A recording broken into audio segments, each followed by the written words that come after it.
Hey, Sox fans, welcome back to Good Guys Talk Back, episode 232. I am Nick Murawski. This is a fan-centric Chicago White Sox podcast. We do this live, 8 o'clock on Sunday nights on our YouTube channel. Appreciate if you subscribe. You can find us. The video, of course, there, audio, absolutely everywhere you find your podcasts. We got a lot to get to because just after our last episode, the Kenyon Middleton stuff dropped. We didn't even get to talk about all that. It's old news to everybody, but we're still fired up about it.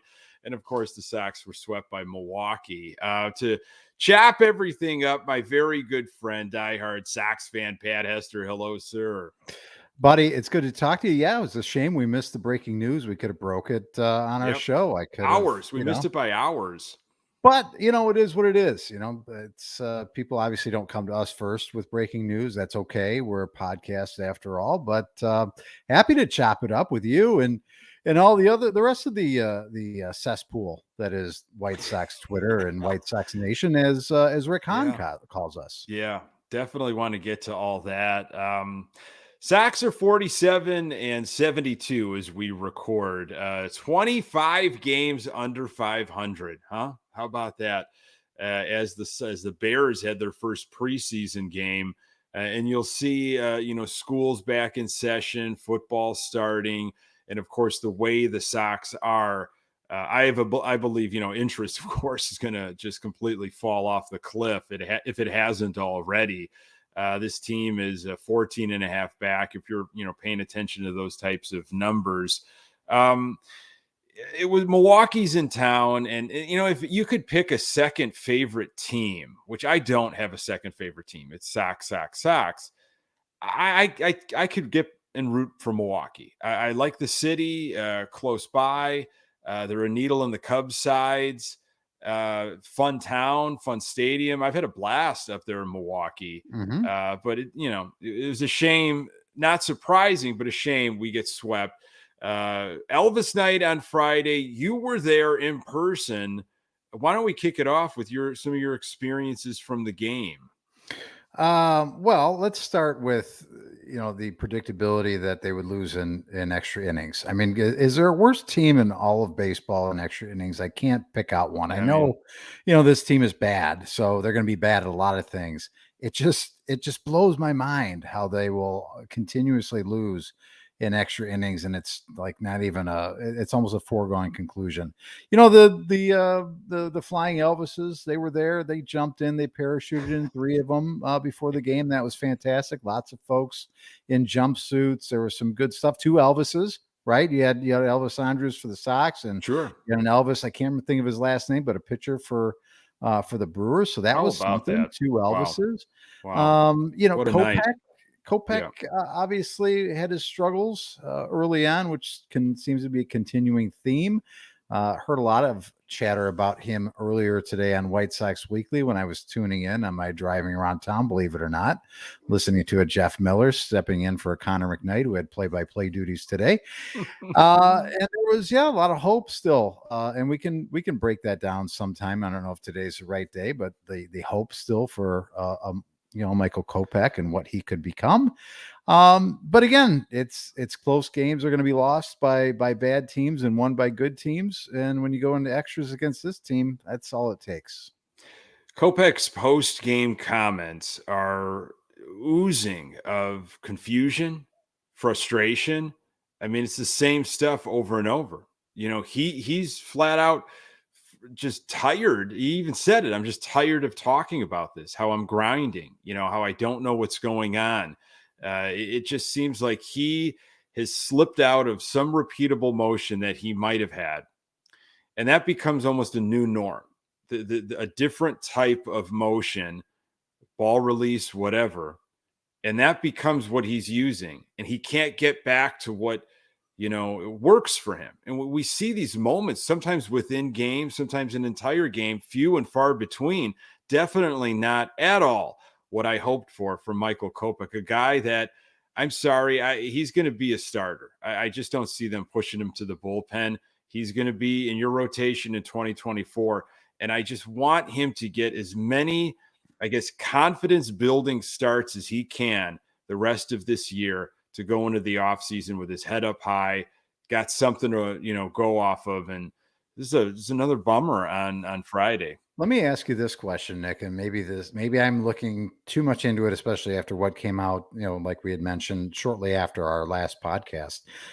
It was mentioned that, Yaz isn't a friend of the pitchers. Is there, do you believe there'd be any kind of different outcome or any different consistency having a different battery mate? Someone that could go out and say, this is something that you're missing. You're not consistent on it. You're not repeating this. Remember that time in this game back when you were doing this and we talked about it and you corrected it. Is there anything to read into there? And I can't really look back and say Kopeck was good with this catcher and not good with Yaz, or he was good here. I'd take a lot more digging. I'm just curious, what your thoughts are. Is there anything to do with, a guy that a lot of people are calling to be DFA'd and say, see you later? I think there's something to make of that, especially with a guy that seems to be a little fragile like Michael Kopech and, needs that reassurance, maybe needs a comfortable battery mate that, he gets along with, that can read him really well, can calm him down, get him back on track. I think a guy like Kopeck, who is struggling, who is so much more inconsistent than consistent, needs that. Now, a veteran that is just, man, time tested. I don't know if I'm sure they have some favorites, but it's like you put down the numbers, so to speak, and I'll put it where you want it. I'm that confident with my stuff and how I can perform. And that's where a catcher just sits back and is just like, okay, I'm just facilitating this. I'm just here as a backstop. Where in a Michael Kopech situation, he really might depend on that backstop. And if the battery's not right and the chemistry's not right, I could see him in some of the ways he's been, just, the mental side of it, that could be a struggle for him. Yeah. Yeah. And it just, again, it's just interesting because I just wonder if Yaz is kind of checked out, he sees he's got about a month and a half left with this team. Why do I have to put a lot of effort into a teammate or any teammates that I'm not going to be around? And again, going back to, he hasn't been such a great teammate seemingly to this point. And from what I'm hearing, the Sox tried very hard to trade him, and there was no takers for Yasmani Grandal. No surprise. Yeah. So again, again, this is all speculation, just me thinking and wondering about, a guy that's got a lot of talent that has kind of fell off, the face of the earth. And look at a guy like Cease too. Look back at what he's done this year. And last year, Cease had his breakout year. It was fantastic. And who was missing most of the year last year due to injury? It was Yasmani Grandal, who's been here for the most part this year. Yasmani Grandal. I don't know if there's anything to read into all that, Nick, but again, I just can't get out of my head. Not a friend of the pitchers. Yeah, that's I definitely want to get into the Middleton stuff, and then that apparent dust up between Yaz and TA in the dugout. A couple more things from the Milwaukee series. I mean, Aaron Bummer had a rough series. Friday, he overthrew the catcher. That went back to the backstop. Took a couple runs scored. I mean, I don't know where he was throwing, what he was doing. On Sunday, rough outing. Gave up a 3-run home run after walking the first batter, I think, or first 2 batters he had, and then a wild pitch.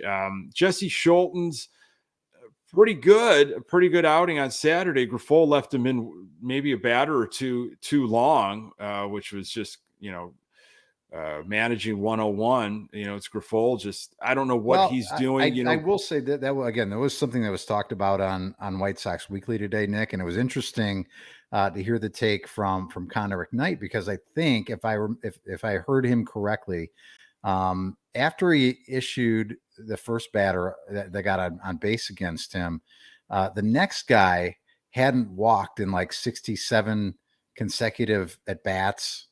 Or no, yeah, he hadn't walked in like 67 consecutive at bats, and he strikes out a lot. So I think you're looking to test Scholten's there in that situation and see if he can get through, and a guy that, statistically you should be able to get out.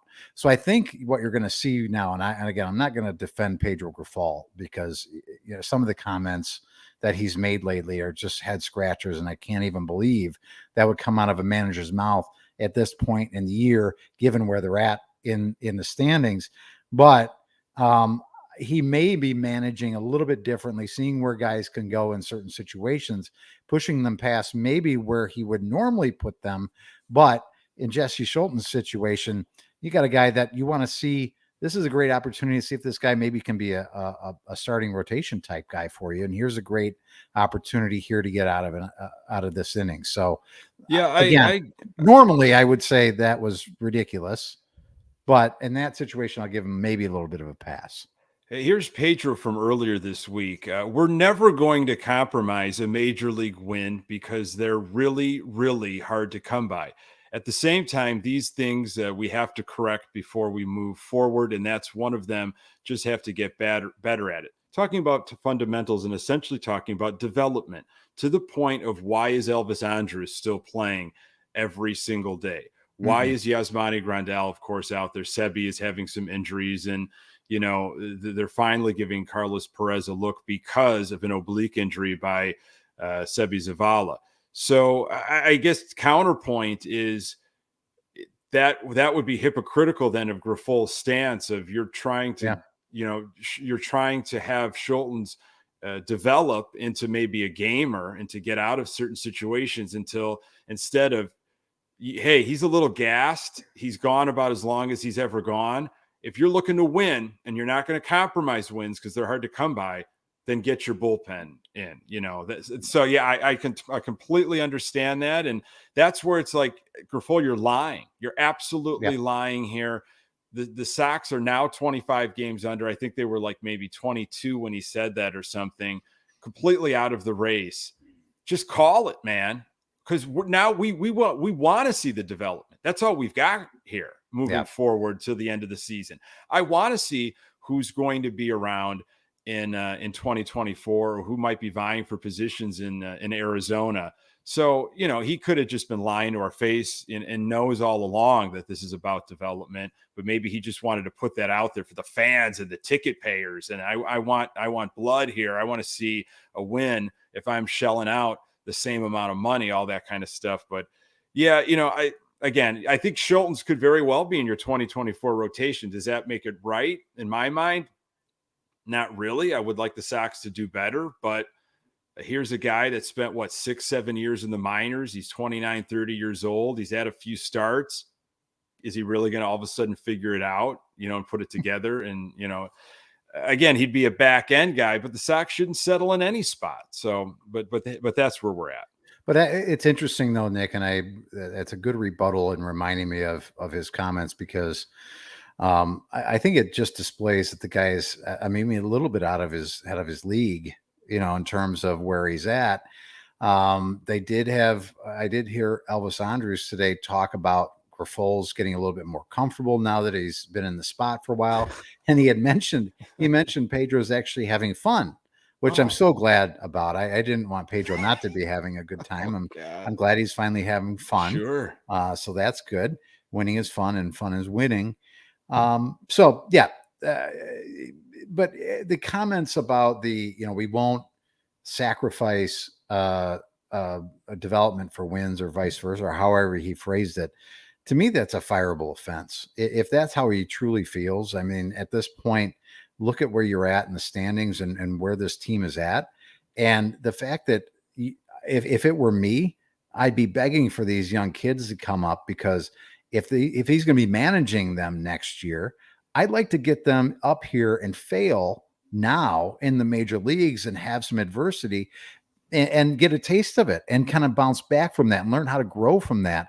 And you're not going to get that at the same level in the minor leagues, especially depending on who you're playing. I haven't looked ahead 100%, but you may be playing some teams that are pushing for playoff spots. And those are teams that need wins. So when you're playing teams that are motivated, I think that's the best spot for these young guys to come in, because you're not going to get that kind of same juice down in the minor leagues. You might as well get him up and get him a taste of it while you have that. It's a golden opportunity to do so. Yeah, I think we've got a guy, Corey Lee, his name is a catching prospect that Grifol talked a little bit about recently, and what he's been able to do in the farm system, just in a small sample size, and that we might see him, later this year. Which again, I absolutely see as many people as you can. This is the time to do it. It's over. You try to find some way to be constructive, during these however many games we actually have left here, the remaining part, half of August and all of September. So again, yeah, Grifol is, if he's having fun now, finally, is it maybe because the pressure's off? Like they know where they're at, and well, he's thinking, "Oh, this is familiar. I know what this feels like. I spent most of my career in Kansas City in this same position. Whew, yeah. man, this is comfortable." Let's get to the Keenan Middleton stuff. I know this is old news for a lot of folks, and we just haven't put our take on it. It came out just hours after we recorded our last episode. I popped off on it on Locked On, and I know so many other people have. You've read the whole thing. Middleton, was interviewed by Jesse Rogers of ESPN. Middleton, of course, is on the Yankees. This was right before the Sox Yankees tangled last week. Middleton saying, there's a lack of leadership. There's no rules. Guys were sleeping maybe a guy was sleeping in the bullpen. People showed up or didn't show up to fielding practice. There were no consequences. The culture essentially is weak. It's a problem. And used a comparison to his immediately when he found out he was being traded to the Yankees. He shaved off his beard, didn't want to, but he knew what the expectations were, knew what the rules were in New York, and wanted to fall in line. And I think he might even have said something with his very short time in New York about how it's so different. Middleton, not the first former White Sox player to say stuff like that, and of course, there's always that thought of like, well, there's an axe to grind here. They just got traded or they were just DFA'd or something. But, Keuchel has said stuff. Lance Lynn backed up Middleton's comments on AJ Brzezinski's Foul Territory podcast. Jake Berger talking about, how much fun he's having in Miami, which I think that's a little bit of a needle to the Sox because he probably wanted to stay in Chicago. It wasn't terribly shocking for me as a lifelong Sox fan. It was just another layer of disgust if this is really going on. And I think it is going on because it has been talked about by Grifol and Hahn in certain respects for a while now about how they're trying to, change things. And there's a culture movement and we got to get the right guys in here that fit. So your thoughts, Pat, when you kind of process this article and maybe everything after? It's odd because you don't think about the guys that left, I don't think for the most part, as the guys you would think would be the problem children, right? The guys that left, like Lance Lynn, I think for the most part was a fan favorite just because he kind of fit the mold of the guy that I think the Chicago fan roots for, right? He says what he thinks, goes out there, guts and nuts and all that stuff that he was. But quite honestly, he probably and most likely was an irritant to most people and rubbed people the wrong way. And it was interesting, also that you hear about the meetings that they had as a team, and no position player outside of Benintendi spoke at these team meetings. It was all pitchers, and Benintendi is a guy that just got here for the most part. So it's hard to understand why there's so many cliques and why the clubhouse was the way it was, and why these guys couldn't come together to play together as a unit. And not that they have to have dinner together at night, and not that they have to hang out all the time, but it just seemed like there was such a disdain be seen between certain groups of them that they didn't really give a shit about each other, which is just almost alarming, really, for a team that we saw grow from this fun team back in 2019 to 2020 and 2021. 2 years ago, your Field of Dreams walk off. Yeah. and then it evolves into this really toxic relationship between a lot of guys, seemingly in the clubhouse. And you had mentioned or alluded to it that maybe happened, maybe didn't happen. Yasmani Grandal and Tim Anderson slap heard around the world type of confrontation. I mean, but that even too doesn't really surprise me all that much, Nick. We know that that's happened in major league clubhouses. Sure. Fights have happened before. So I don't know. It's embarrassing, right? When you think about all the things that we as fans, we try and drum up any little thing we can to continue to love this team. And all it does is hate us back. All this team does, this management, these players, the organization as a whole just continues to stick its middle finger up at us, but we still love them somehow. Yeah, it's the hope, it's that finally they'll get it out, they'll get it right. Finally they'll somebody will be removed in the front office. Several people will be removed. There's new ownership. Something will change. Serious change will happen to mitigate the rot, the organizational rot, and that almost has to be just a complete teardown. Everything has to be, you got a rotting deck in the backyard, and you want to, maybe fix a couple planks, put some new paint on, do something, and the advice you'll get is, this is a teardown. This thing is rotting from the inside. You can try to rehab it a little bit, but you're just going to go through this process even worse down the line. And this culture stuff, like this not knowing that, or Pedro thinking he had leaders, but he found out he didn't have leaders. And then Guillen's like, look, you're supposed to be the leader. Hello. Where were you at in all of this? Well, Pedro doesn't know what he's doing. He's a first-year manager from the Royals. So these players are probably looking at him, especially veterans, like, who are you? Yeah. And maybe Pedro just didn't have a voice. And I believe he probably had no handle on how to fix this. He had no idea what he was getting himself into, and he didn't know how to recorrect it. I'm going to read you a brief Han statement on this whole. Is there any way you can do it in Han voice? Can you, are you a good impressionist, Nick? You're extremely funny person, but I don't know how good your impressions are.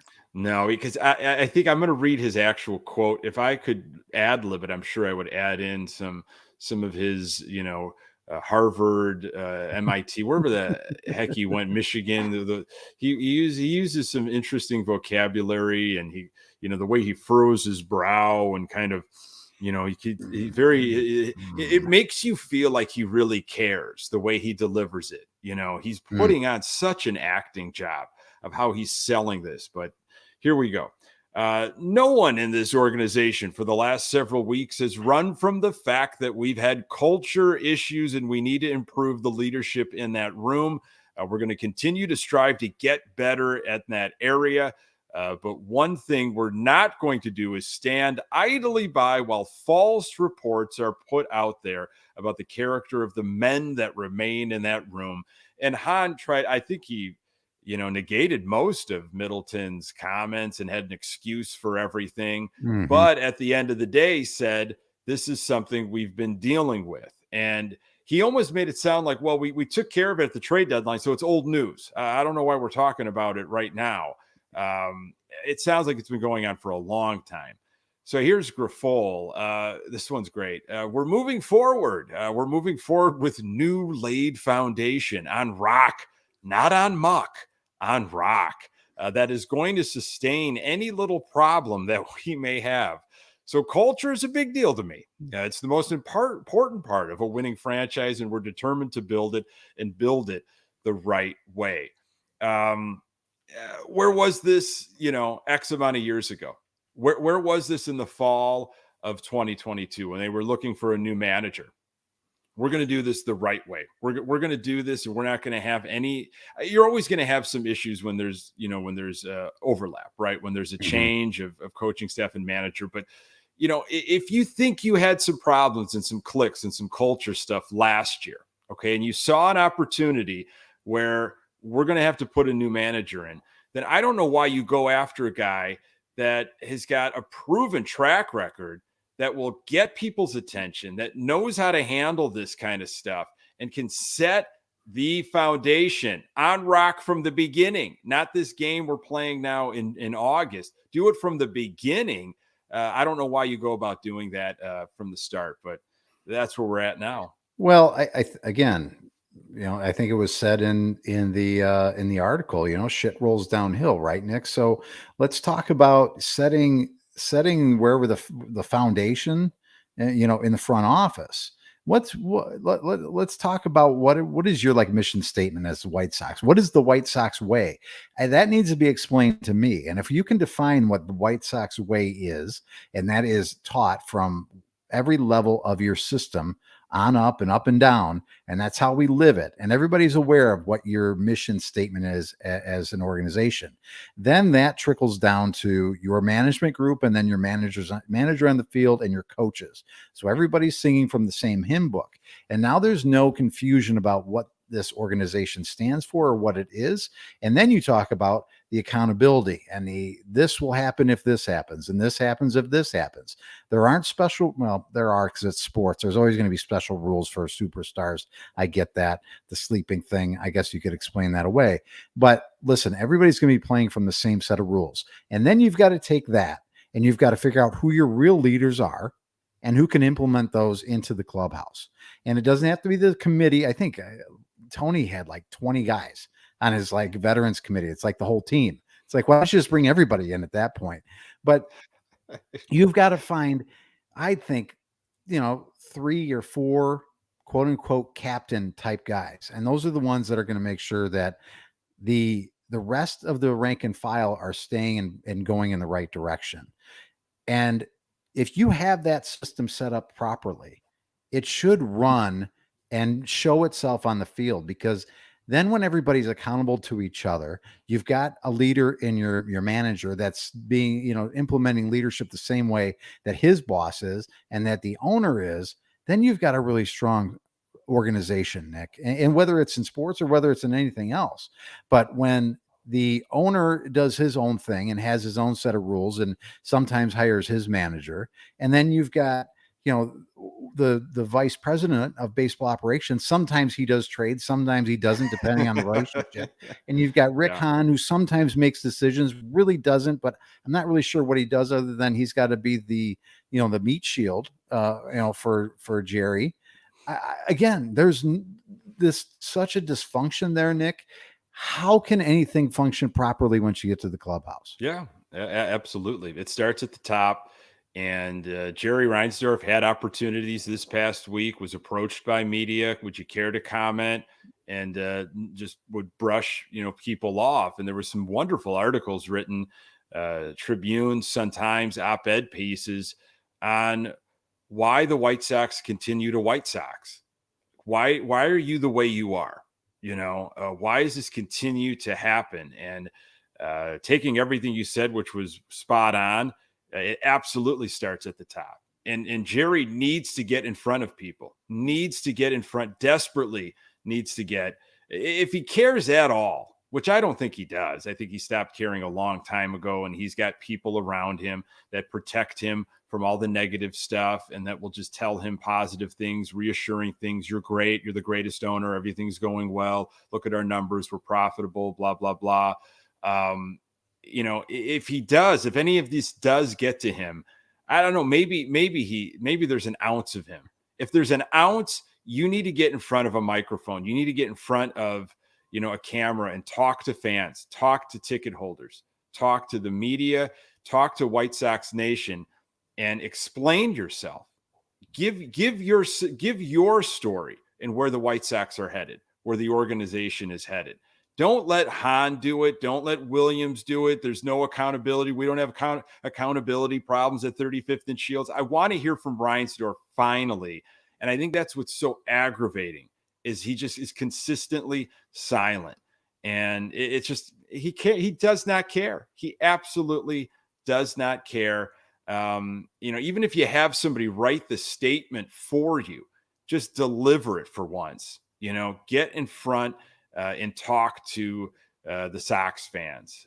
It's interesting because the AJ was on Waddle and Sylvie this past week, and they asked him that question because he said whenever he's in town, he still talks to Jerry. They'll have dinner or whatever, and he has said this. And in fact, it was funny because several years ago, I had an opportunity to play golf with AJ, and I asked him the same thing, and he told me, he said, "Listen, Jerry cares. Jerry cares about this. He is really invested. He gets sick to his stomach when they're losing. He'll leave games early if they're not playing well. He goes to a lot, if not, every game, but it just doesn't show.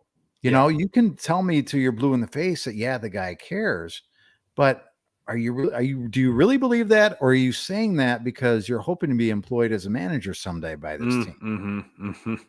Because that was a talk of the town before Pedro got here, right? Yeah. Oh, absolutely. He threw his hat in the ring.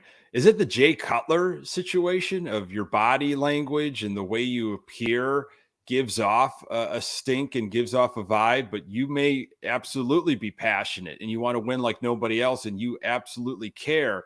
It's just you're not showing it. So that's what everyone goes with. That's what everybody runs with.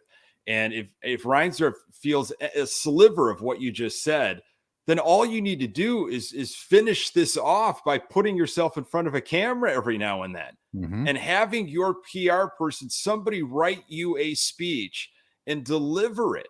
Even if it's penned and put in a newspaper or in an article and you just sign it, that would help out. That would absolutely help.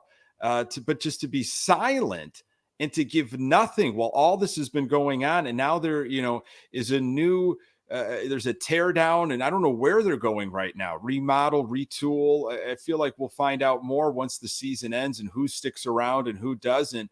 But it is a mess. It's an absolute mess. And I caught wind of something earlier this week. Again, I'm not organizing this. I talked about it on Lockdown. I've kind of tried to spread the news a little bit on social media. The Cesspool. The Cesspool, which, Rick Hahn, you're so tone deaf, absolutely tone deaf. You think that's going to silence people? There is a reverse boycott that is being planned in the same vein of what happened in Oakland a few months ago. And that was well organized. And that was impressive what happened in Oakland. And of course, it's not the same situation here, Chicago, Oakland, but we have a mess on our hands and fans are so enraged. Sox fans are, I think, so angry that they just aren't being heard. They're not being listened to, and they want answers and they want some accountability. That it sounds like on August 24th, which is a Thursday, it is going to be a reverse boycott. There's somebody that's organizing it. You can find them on Twitter. Their handle is @SellTheTeamJR. And I think they've had a White Sox Reddit page, and they reached out to me and said, hey, can you just kind of blast this and get the word out? And look, you could participate in this. You cannot participate in it. I'm passing this along. I think this would be outstanding for folks to rub shoulders with like-minded people. You're frustrated as a fan. You want to get your message out. Hey, more power to you, and this is an opportunity to do that. And whether he listens or not, obviously, this isn't going to change his mind, but I think it would be impressive to get that in droves at a game on the 24th. So it's against Oakland too. Oakland's in town, which I think is a good time for it. So it happens to be pitchfork night too. I've heard on the 24th, which would be good. And people bring your torches and pitchforks. It'll be great. Yeah, absolutely. So what, and then I'll get well, it's not going to matter. You're just going to give Jerry all this concession money and this and this and that, and the dude's going to make. He's going to make money. He's going to make his money no matter what. If fans want to do this, and this is how they want to show their anger, I'm all for it. I'm not going to tell somebody well, you're going to just be putting more money in his pocket. We're trying to send a message here, And, if he listens, he listens, whatever. If someone protects him from all this, it very well could be. But that would be great if there was just, in droves on the 24th. Yeah, that'd be great. I would be totally in favor of it. I don't know if I'm available that night, but I would be totally in favor of doing that. I think it's the right way to go, because rather than just have it be a silent ballpark or a dead night, and really, it's just another night at the office for the front office, right? Kick your feet up, have your big fat cigar, and whatever you brought in at the gate, fine. How are we? Are we still under 1.98 million count for the year? Fantastic. Don't have to pay that extra tax. Wonderful. No, go out, do the chance, sell the team, do it to your, to your horse. I mean, I think it's fair. No, but I would say respectfully, I don't want, Sure. I hope nobody gets in trouble or thrown out of the game or is overserved and does things that I think Oakland did it doing. the right way. They absolutely did. Yeah, they had shirts, they had signs, they had organized chants of what innings they were going to do it. You want your fire Hahn chants, fire Kenny, sell the team. I mean, do it in a respectful way that you're not, damaging someone else's experience. I mean, it takes a lot of planning. It really does take a lot of organization, because there's going to be some angry folks, I believe. There's going to be some angry, passionate fans. And it's taking that anger and trying to channel it into some sort of unified, cohesive, like, this is our message. It's tough. It's tough to do. So it's tough to take on. Especially with a fan base that's been disrespected the last couple of years with not having some type of fan fest. Even though it was interesting, they said that they're going to find a way to celebrate the fans. You won't say that you're going to have a Sox Fest, but how will you celebrate the this fans? Is how they're going to celebrate them. Nobody knows this. Yeah, are there more your pins? Your correct. Did you get pins your pin, finally, by the way, corrected? Did I tell you what happened with that? You told me they gave you the wrong number. Have they corrected? Everybody I talked to got the wrong number. And some, like, by 15, 16 years, it was off. Some by 20 years, they were off on how many years you've been a season ticket holder. Well, I told you, I think I got an email that said, we recognize the situation. We recognize the problem. We're going to be, trying to figure this thing out. Expect a new pin in 6 to 8 weeks. I thought maybe they would have got on it. I know that's when you under promise, over deliver type of thing. I thought maybe that you would tell me, they did the right thing. I got my the correct pin. I do live, within a 5-minute walk of the stadium. Somebody could have walked down to your house, knocked on your door, and said, Mr. Murawski, here's the correct pin for you. But that hasn't happened. I see. No, I that's what I think is so funny. So in 6 to 8 weeks, you were talking about maybe a couple of months. We're in early fall, very early fall, late summer, depending on what you go by. Maybe that's the way they celebrate all of us, is, hey, we got everybody the correct pins this fall / winter. Consider yourself celebrated. Come on. So the Cubs, who the Sox are going to be playing this coming week, round 2 of the Crosstown Cup in Wrigley. The Cubs announced they've got their Fan Fest going, the tickets on sale, and no word about a Sox Fest in late January 2024. If they don't have one, it'll be the 4th year in a row without a Fan Fest. So at this point, why have one? Why have one?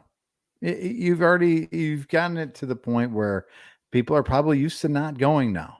Why put out whatever you had to put out, shell out in money? This is why I think those fan fests are important. Like, there are people that live in that are Sox fans that live in areas outside of, the Chicagoland area. Even they live away from other Sox fans. Maybe they don't have a lot of Sox fans in their life. Maybe they're the lone White Sox fan in their family or workplace or whatever. And they want to rub shoulders with people that are like-minded like them. They want some place to celebrate and gather and, and appreciate their fandom. And it's an outlet. It's an opportunity to do that. So we take this for granted. Like, I've got a lot of White Sox friends, and my whole family's White Sox and has been for multiple generations. And I, but not everybody has that. and they're looking for an opportunity to say, you know what, I'm going to go gather with a lot of White Sox fans. I know that's happening. I can count on it once a year. It's a 3-day festival, and it just, it gives me a recharge and gets me excited for the season. That's why.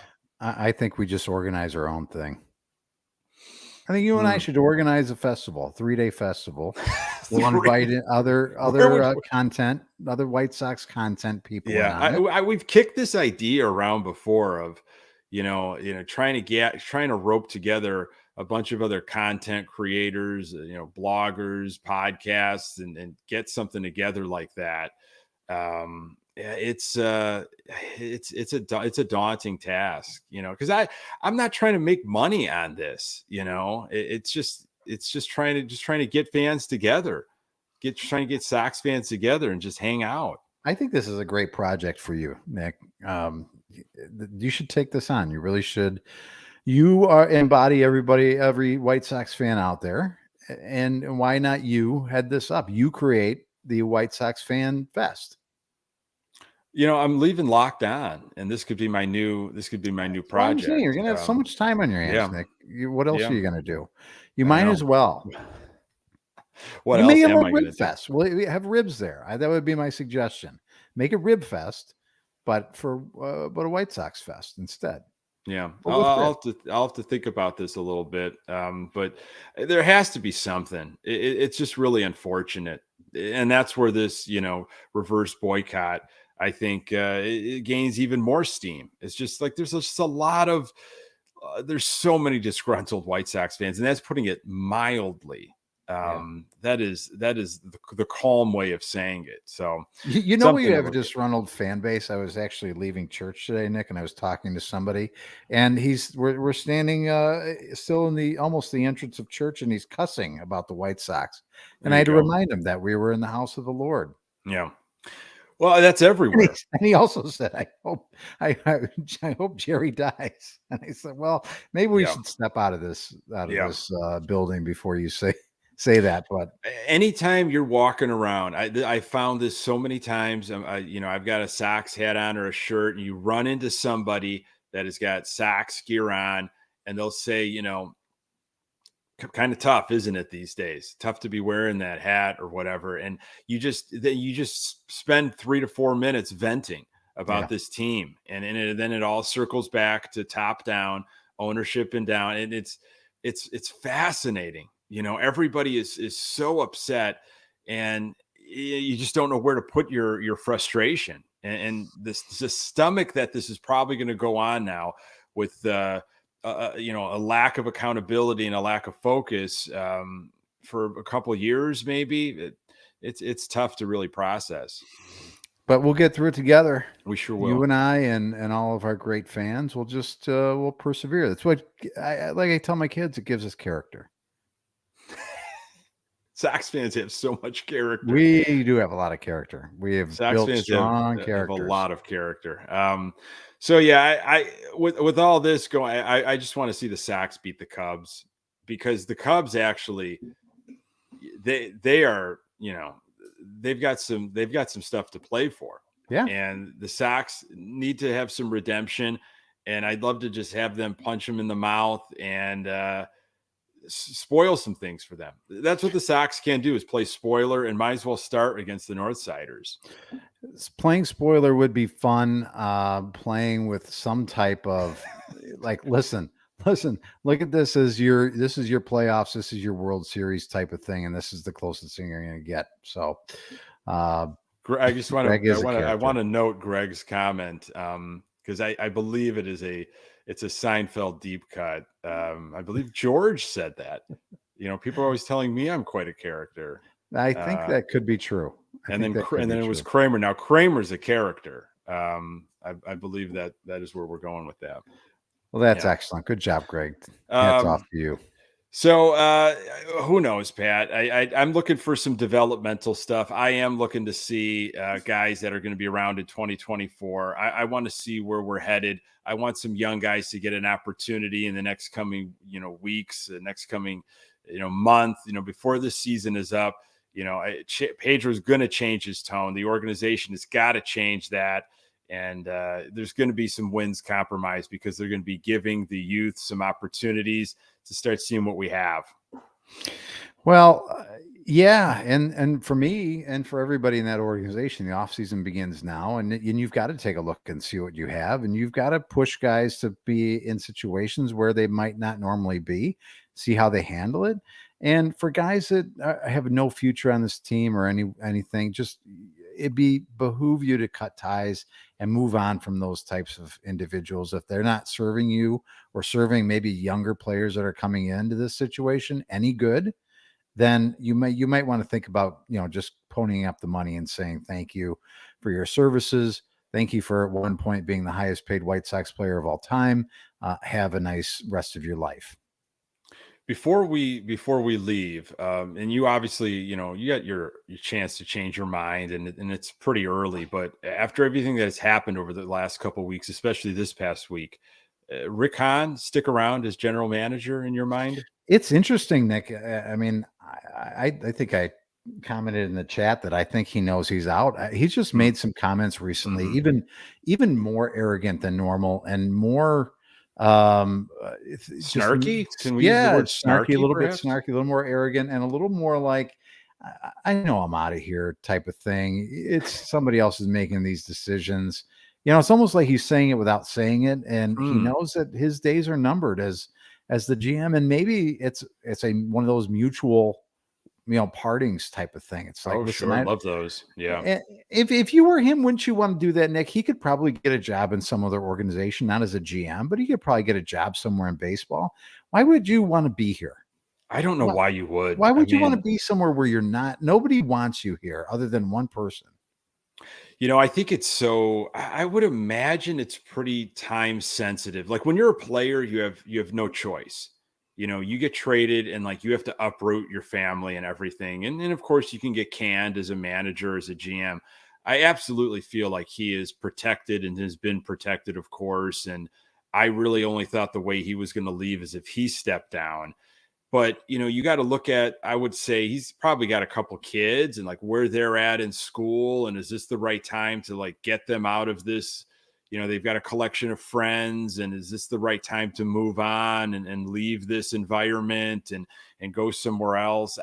I'm just thinking it in that terms, and if everything lines up and he's like, you know what, my kids are graduating, they're going into high school. This is actually the perfect time to uproot and try something else. Maybe it lines up, and he's like, you know what, I don't want. Why would I want this anymore? Yeah.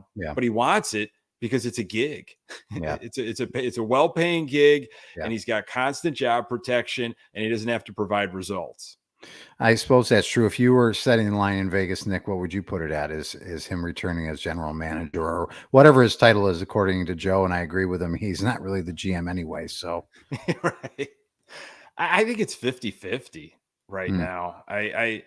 There's still there's a part of me that just thinks nothing is going to change. This is all going to just, it's just all going to kind of fade away, and the business is going to get back to, normal. The organization wants apathy from fans. They want fans to just stop caring. Don't do a reverse boycott.